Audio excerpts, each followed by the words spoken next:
Hello, this is Paris Underground Radio. My name is Annette Deleu, and this is The Heart of You.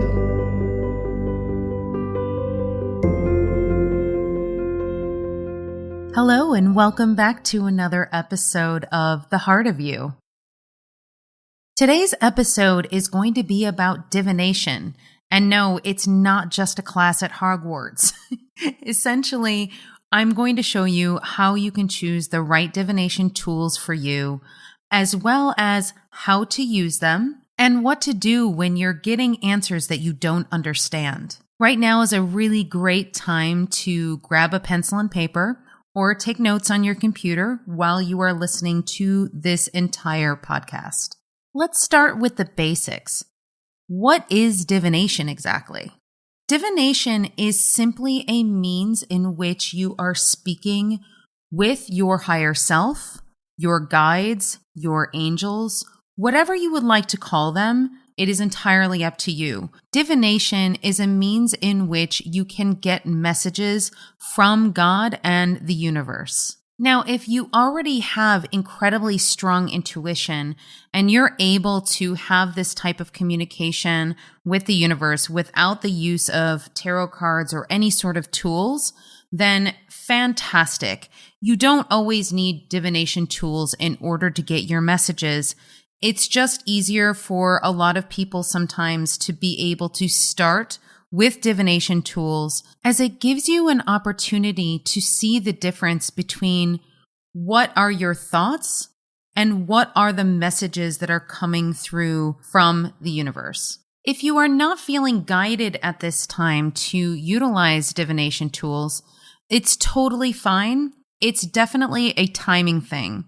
So this might be a podcast that you are listening to for future reference. You may not be exactly ready to start diving into tarot or runes or pendulums at this moment, but this is simply going to give you the guidance that you need to make that decision once you get to that point in your journey. If you have been thinking about using some sort of divination tool for a while and you've just been a bit trepidatious about using them, I think this is your sign that it's time.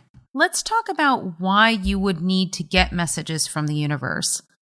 Most people who are pretty solid in their spirituality, in their faith, they say, okay, I can meditate, I can pray, and that's all I really need to do. But when you think about it, praying and meditation can sometimes be a one-way street. So you are either praying to God or asking the universe for something or thanking the universe for something. It's always about you speaking to the universe without actually stopping to listen to what the universe might be saying to you.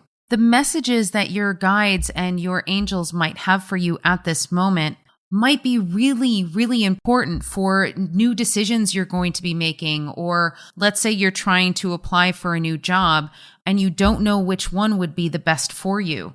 Using your divination tools can give you a really clear answer as to which job is going to be the best, or which job is going to challenge you and actually help you to grow in your career.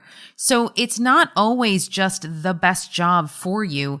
It is sometimes about the job that is in your highest good for the ultimate growth. That is just one simple example.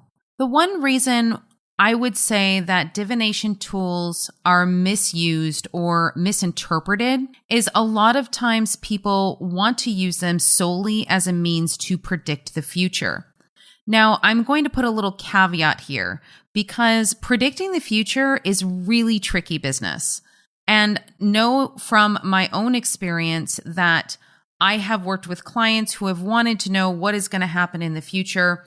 And yes, of course, I can tell them potential timelines or potential outcomes based on the decisions that they have made up to this point. The thing about the future is that it is always changeable, as we do have free will. If you are making a decision and all of a sudden the next day something else comes your way and you say, you know what, I'm going to change my mind and I'm going to actually go with this other option, then everything that you heard in the reading that was future telling would completely change because you have changed your mind about that particular situation. Then also, if we want to talk about anything having to deal with another human being, they also have free will. So not only is your mind able to change, their mind is able to change, and it can go back and forth like that. Yes, you can get a reading that will give you an idea of potential future timelines, but you have to understand when you are using divination tools that it is the future timeline that is most prevalent in this moment in time, and that can change at any time. That being said, my recommendation for the utilization of divination tools would be to ask questions about your present moment. For example, if you are asking about a particular relationship, you can ask something like, at this moment, is this relationship in my highest good? As well as, is this relationship going to teach me something?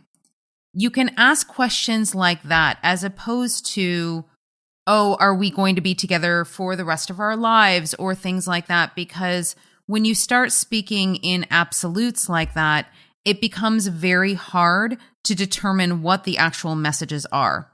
So start simple with where you are currently and see where the reading takes you. Now that I have my little caveats out of the way of how to responsibly use divination tools, and we'll get a little bit deeper into that towards the end of the episode today. What are the different types of divination tools you can use? You can use anything that is resonating with you at this moment. So I have used various different types of divination tools throughout the course of my journey. I started personally with tarot cards, or more accurately, I started using angel cards. And the only difference between angel cards and tarot cards is that the definitions are a bit more gentle than your traditional Rider-Waite tarot deck. And also, don't think that you have to start with a traditional tarot deck. I would recommend starting with any deck that really calls to you. If you really like the imagery on the front, or if you are able to take a look at some of the descriptions of each card, they all have various different meanings based on the individual authors of the tarot decks. So I have now probably close to 30 different decks, and I use them for various different reasons. The companion to a tarot deck is an oracle deck. Now, an oracle deck can literally be anything. It can be any number of cards, and each author has a different theme as to what those oracle cards are used for. Tarot decks are traditionally 78 cards. You have the major arcana and the minor arcana. And there are certain decks that I have that the creators have created new suits or new cards just for the means of making them more usable or more original. Either way, you should be able to pick up any tarot deck, and you don't even necessarily need to use the descriptions after you've learned every single card and what they mean. The only reason why the descriptions might be different in the book is because, as I said before, you are getting slightly different meanings or slightly different messages. If you are doing a spread with tarot cards and you still need some more information because maybe it's not as clear as you would like it to be, that's where oracle cards come in. You can use any number of decks of oracle cards to pull what we call clarifiers, and it helps you get a better and clearer understanding of what the message is. Tarot cards are really great for getting complex issues, complex answers, and they really dig down deep into the root and the heart of what you are asking. But let's say you just want a really simple, quick yes or no answer. Tarot cards are not necessarily the best for that. So I would recommend using either a pendulum, or you could also use divining rods.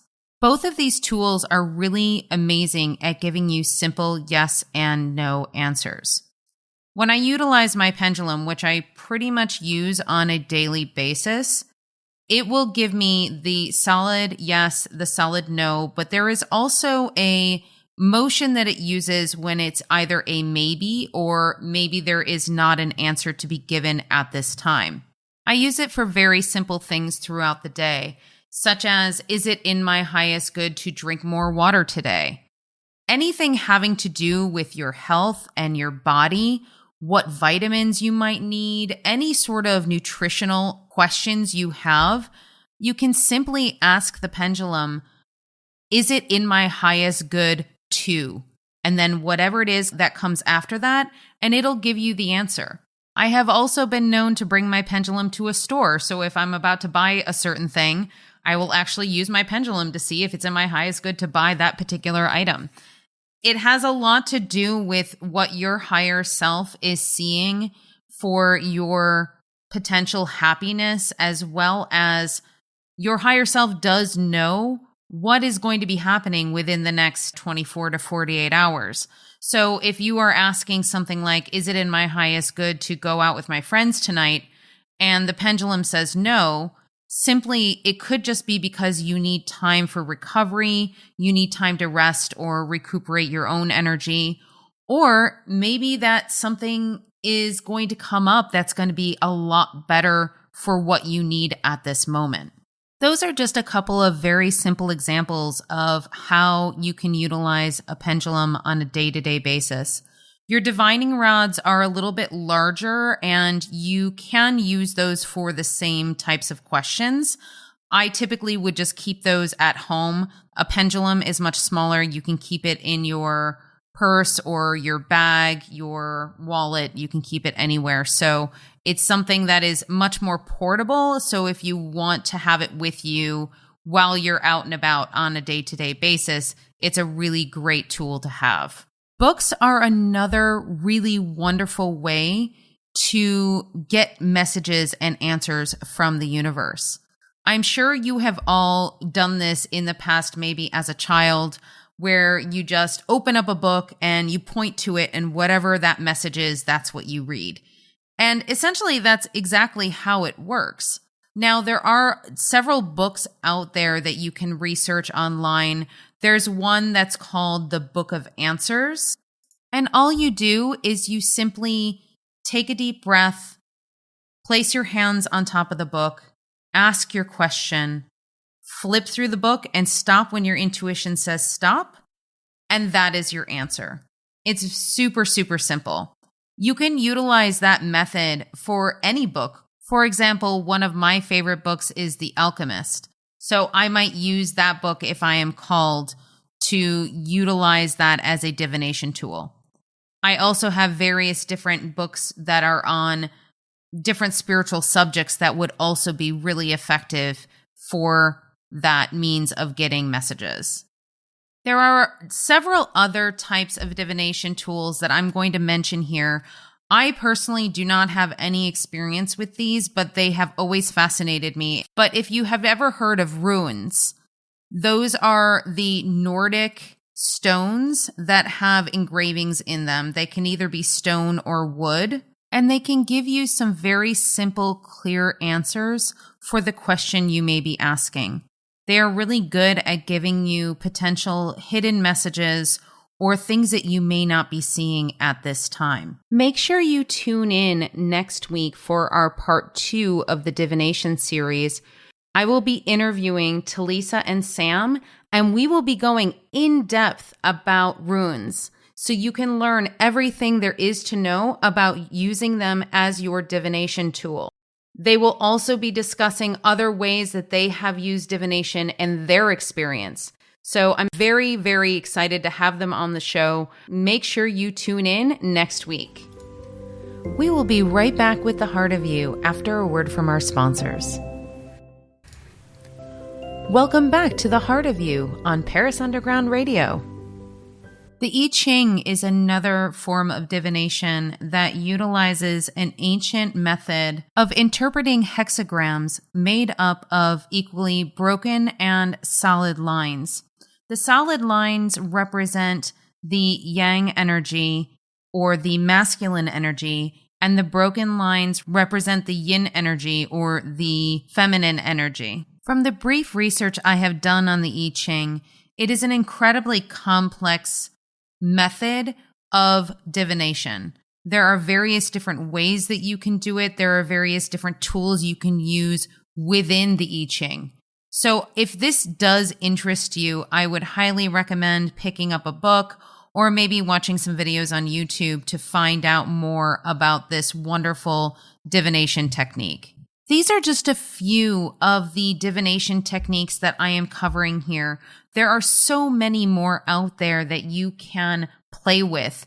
I'm sure you have heard of people talking about reading tea leaves or coffee grounds at the bottom of a cup, or reading crystals, or reading into the ripples in water. The method is not particularly important. What matters is that it works for you. That's where we are going to transition into how do I use these divination tools? Of course, I cannot go in depth on how to use tarot on this podcast. It would take hours and hours, and I do offer those types of sessions for my clients. If you are looking for training on how to use tarot effectively, how to read the cards, how to do spreads, how to use your pendulum effectively, if you are looking for any of that type of guidance, you can feel free to head to my website at infinitesoullove.com and book a spiritual guidance session with me. We are going to make sure that you can safely use these tools. Once you have chosen the divination tool that you feel is really resonating for you right now, the first thing you are going to do is clear yourself as well as clearing your tool.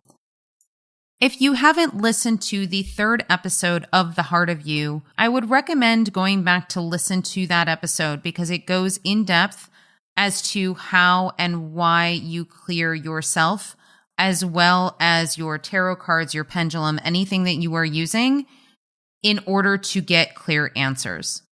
For the ease of describing the process, I'm going to use the example of my pendulum, but you can use any divination tool you like and apply this same process. I would like you to make sure that you are in a safe space, that you are in a comfortable space. Before you ask your question, I want you to take 3 very deep breaths in through the nose and exhale through the mouth. This part of breathing is super important. What it does is it clears your energy a bit. It also makes you more receptive to the messages you will be receiving. Then go ahead and ask your question. Once you get your answer, you can stop and take another 3 deep breaths. This also allows you to interpret the message the way that it needs to be interpreted for you.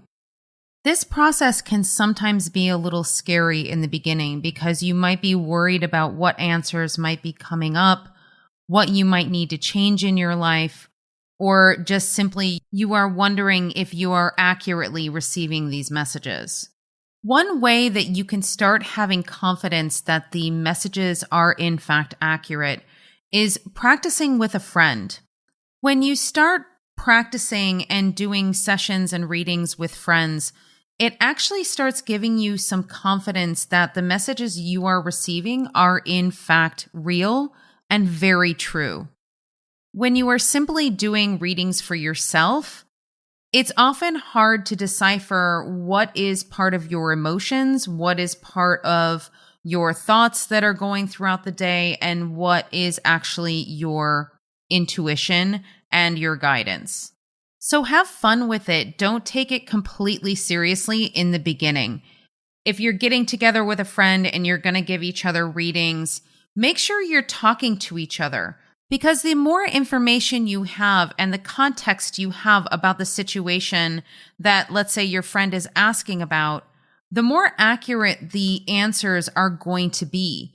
If you are doing a reading and you literally know nothing about the situation, you will use your intuition and the cards or the divination tool to be able to give answers, but your answers are going to be much more well-rounded and much more applicable if you know a little bit about the history of what has been going on with this particular situation. Always remind the people that you are doing readings with that everything is changeable, that just because you're getting an outcome that you may not necessarily like doesn't mean that it will stay like that forever. Most of the time when the universe is giving you messages that are challenging, it is because you can do something about it. There is something you can do, whether it's healing from the inside or if it is making a different decision. Whatever it is, you can change the outcome. When I first started in tarot, when I would get a particular outcome, I would get really upset because I would think that, oh my gosh, this is it. That is the only way that it's ever going to go. And that is the outcome. And that's not the outcome I wanted. What I eventually came to realize was that those challenging messages are there for you so you can avoid those situations. Had I listened back then, I probably could have avoided some pretty big heartbreak. But sometimes you have to go through those particular situations as well in order to learn those lessons. On that same note, I will recommend if you are doing any sort of divination, you have to make sure you are in a really good headspace. And by headspace, I mean that your mind is not racing. You are not completely worried and concerned and fearful about anything. Because if you go into a reading with that type of energy, it will actually affect the outcome of what you're reading. My sister and I, when we were learning tarot initially, we would do readings for each other, or we would ask each other to pull cards, because if you are in a state of worry or fear, you really can't get that clear message. So in order to get that clear message, it's often better to ask another person to pull the card for you or to get the answer for you. If you are in fact able to sit down, calm yourself down by taking really big deep breaths, getting yourself into a great meditative state, then you can actually go forward and get your answers. If you do go forward and start getting your answers in that frenzied state, it is something that my sister and I call the card frenzy, because we would literally be pulling cards over and over and over again because we were not understanding the messages. So we'd pull a card and it would be something completely off topic and we wouldn't understand it. We'd be getting really frustrated and it would work us up even more, to the point where you're really pulling multiple cards over and over and over again because you don't know what the answer is. That was simply part of my learning process. It doesn't need to be part of yours. So learn from my mistakes and make sure whenever you are going in to get messages from the universe that you are in your heart space, that you are not completely in your head, and that you are in a very balanced energy state. Because the messages from the universe are always going to be there to help you. Your entire spirit team on the other side is rooting for you. They want you to succeed. They want you to be able to accomplish what your soul came here to do in this lifetime. And they are going to do everything in their power to help you to achieve that. This is why divination tools are so important. Without asking for help, your angels and guides cannot help you. It is the law of the universe that they cannot interfere. So if you are asking for help, that is when they can step in and they can help you along your path. Make sure to join us in 2 weeks for episode 10, which is about your angelic and spirit guide team. I hope you've enjoyed this episode of The Heart of You. I want to remind you that if you have any questions that have come up during this episode, please feel free to email me at annette@infinitesoullove.com. If you are interested in getting any spiritual guidance, or if you would like to learn how to use some of these divination tools, make sure you go to my website at infinitesoullove.com. Click on Book a Session and you can schedule it from there.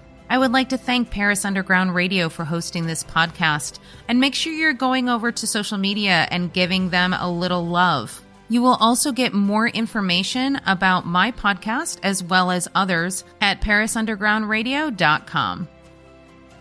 Thank you so much. Until next time.